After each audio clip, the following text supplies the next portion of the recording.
and girls, children of all ages, welcome to the main event.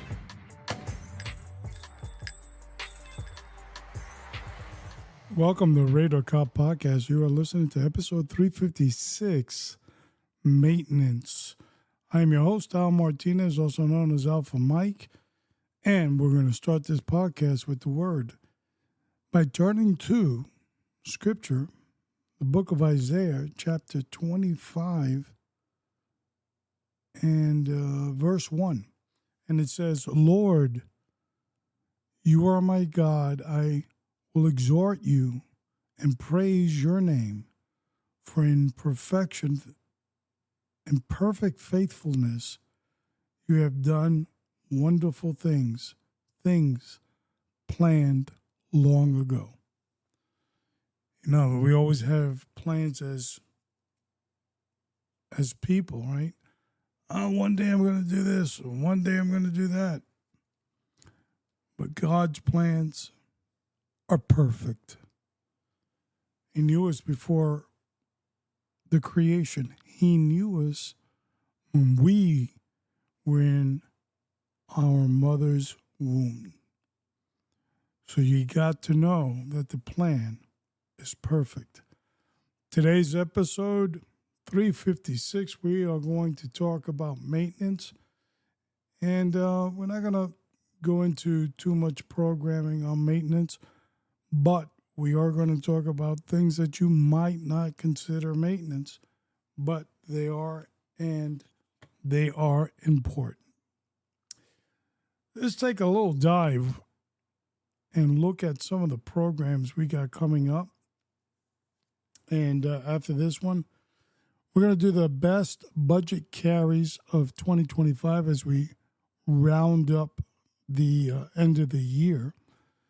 And there's a lot of budget-friendly guns. I just recently picked up a snubby. Snubby as in snub-nose revolver. And revolvers are coming back stronger than ever.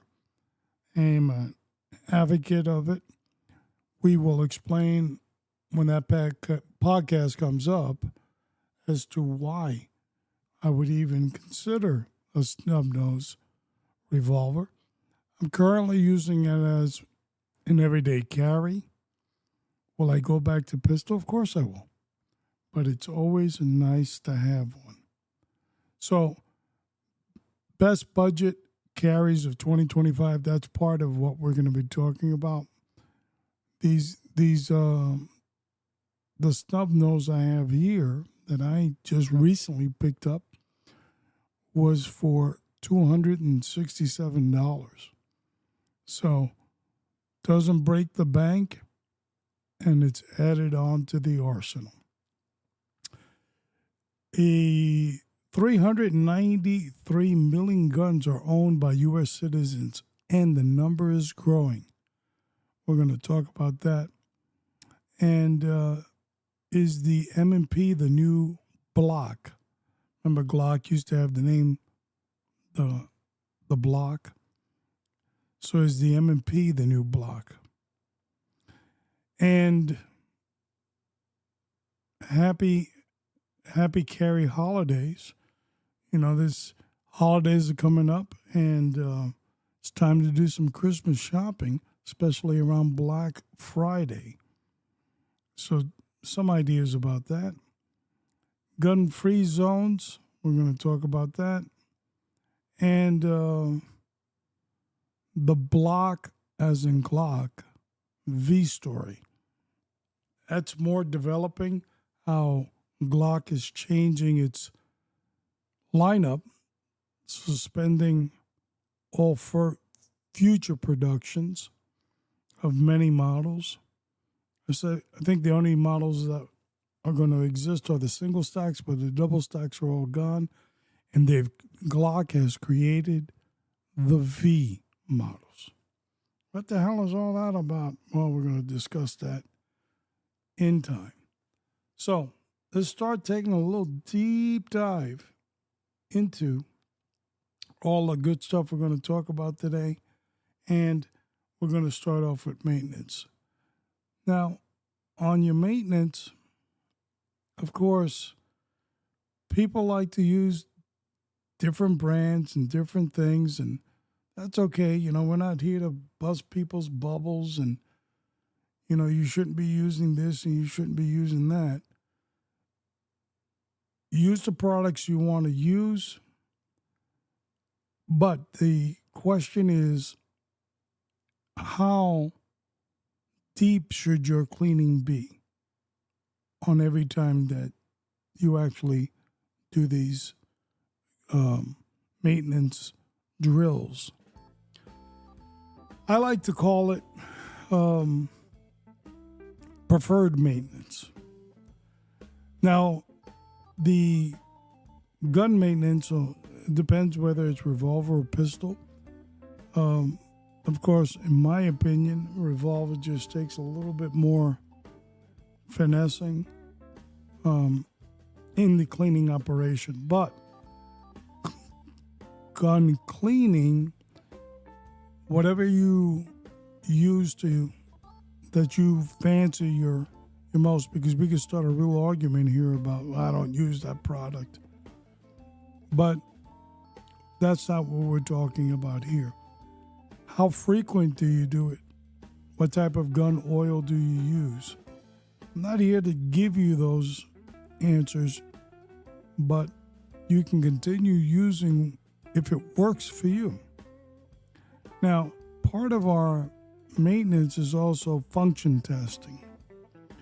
And it's important that if we're going to break down the gun and clean all the parts, that we do function tests. Just don't put everything back together again and assume that it's working.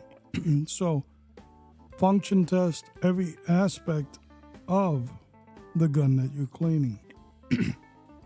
Another important thing for those people that are card-carrying concealed weapons permit people, but you don't need a card anymore. No, you don't. Depending on the state that you live in. But one important item that people constantly overlook is the holster. Now, a while back, I was doing inside the waistband holster carry, and I took a look at my holster, and I said, holy smoly, look at the amount of dust that is accumulated inside the crevices of that holster. So obviously, if it gets into the holster, it gets into the gun. It was frightening. And so keep that in mind. Maintenance also includes the holster that you use for every day carry. Also, ammo exchange. When you're going to clean that gun, maybe it's time to switch out some ammo. Okay? Not necessarily its duty or shelf life. That's not what we're talking about. Switching it over, making sure the magazine springs are nice and hefty. I don't like to fill my magazines up to capacity if I'm going to store it in the safe. I usually leave a couple of rounds out so it feels a little bit more flexible and the spring is not as tight. But during your maintenance, you should change some of the ammo, okay? Whether it's the shelf life, it's time to take your duty rounds and shoot them down range and then buy some new ones, that's up to you. But I like to exchange my rounds, go back into my box of duty rounds, and I'll exchange them. Take the old ones, or the ones I haven't used yet, in my weapon and put them back in the box and exchange them for another one. And most importantly, the magazine clean. Now, not all magazines are created equal. I don't recommend taking out the spring or anything like that. But just around the outer edge of the magazines, blowing out some of that dust that might be in there, especially any sand or anything like that, which could really be detrimental to you using that weapon in the future. Gun maintenance, most important factor, in my opinion, is cleaning the muzzle. And you can clean that with a gun snake every time you finish shooting. Let's say you take your gun down in the range and you shoot, 50 rounds. So it really not at that caliber that, oh my gosh, I'm not going to spend 2 hours cleaning my gun now because I only shot 50 rounds. Let's say that's your scenario. Take that snake based on your caliber and just run the snake a couple of times through that muzzle or that barrel to make sure there's that residue of gunpowder that's inside the muzzle itself, the barrel, is cleaned out. That's also a must. So there's high maintenance, there's medium maintenance, there's low maintenance. That's up to you on what you feel you need to do based on your usage at the range. Remember that using your weapon in dry fire and everything else, even though you haven't taken it to the range to shoot, and the explosion and the gunpowder, that definitely has to be clean. But sometimes when you do dry fire and everything else, expose your weapon to the elements of dust. So keep that in mind, that has to be kind of cleaned out as well. We're not taking that much more of a deep dive in this because of the simple reason that the reason that we even did this was for us to have a different thought pattern in understanding gun cleaning. Gun cleaning is different for different people. And as I said, there is a difference between a pistol and a revolver. I think that the revolver, with each cylinder and everything else in the barrel itself, and even behind the handle, there's a lot of crevices that you might have to clean in a revolver opposed to a pistol. Some people may differ with what I just said, but that's my opinion. And the most important aspect is lubrication of the gun. Depending on the level of maintenance that you did to it, it's time to hit those areas. You can use that gun lubricant that you feel works for you. Some lubricants I've learned in my history is they dry the gun. It dries on the gun very quickly, and sometimes it causes dust. Now, I'm not going to start naming names of products here, but I've found one gun oil that I like to use. And periodically, whenever I take my gun, I do a function test. Whether it's a revolver, I open up the cylinder and I reload them again and make sure that my revolver is in working order.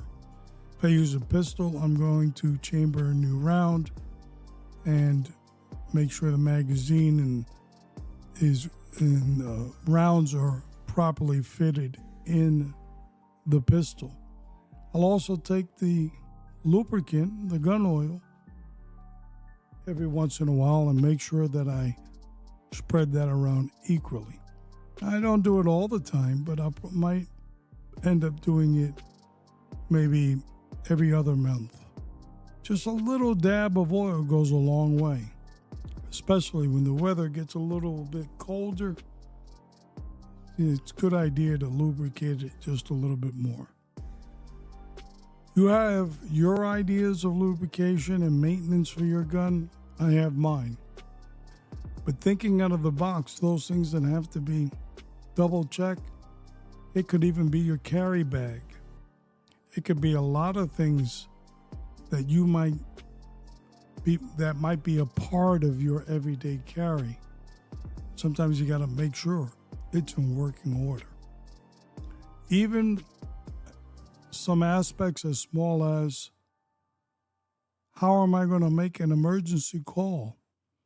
If I get into a gun battle, or I'm about to get into a gun battle, and I have the ability to make a phone call to 911 prior to something happening.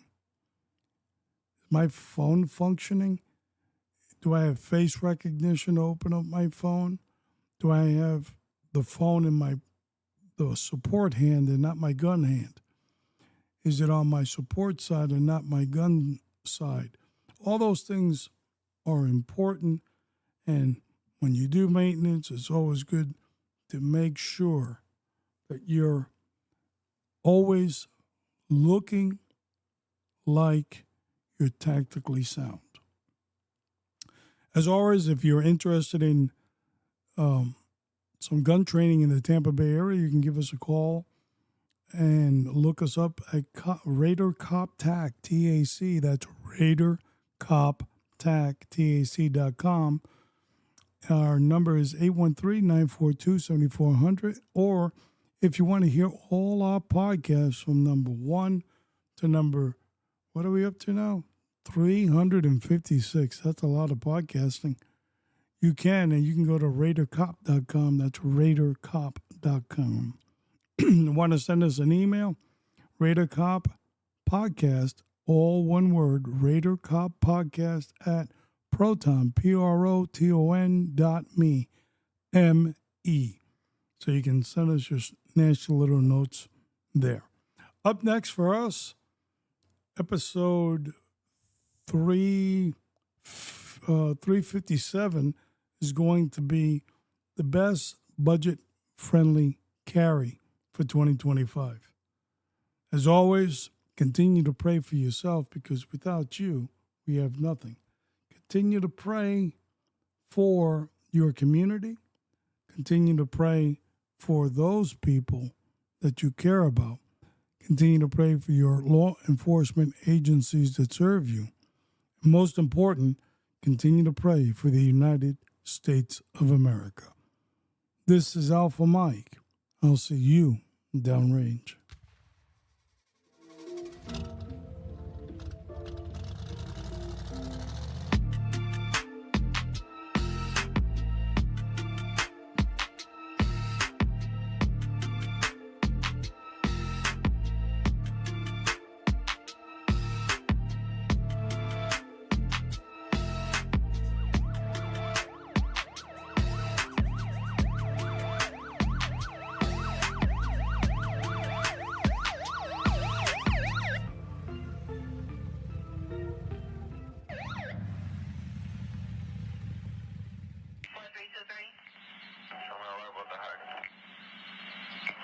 Three, 1322.